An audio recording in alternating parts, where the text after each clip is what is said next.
सांसद अनंत ढेंकीकोटे कले विजय शोभायात्रा।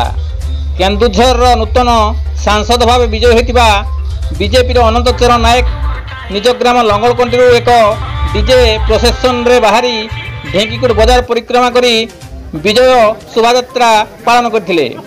एही विजय शोभायात्रा रे बीजेपी नेता रामचंद्र साहू, अक्षय कुमार पात्र, राधाकांत बेहेरा, केन्दुझर म्युनिसिपालिटी अध्यक्षा निकू साहू, करंजिया विधायक पद्मचरण हाइब्रू, घटगाँर अवसर प्राप्त सेना संघर कार्यकारी सभापति बलभद्र महाकोड़, भोलानाथ महांत, पूर्णचंद्र नायक समेत दलीय कर्मी माने विजय शोभायात्रा रे बजार परिक्रमा करथिले।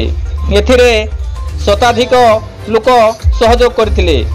तांको बासभवन रे समस्त अतिथि को भोजी भात रे आप्यायित कराइतिला। ढेंकीकोट पुलिस शांति श्रृंखला दायित्व थिले। गोविंद राउत का रिपोर्ट, केडी न्यूज।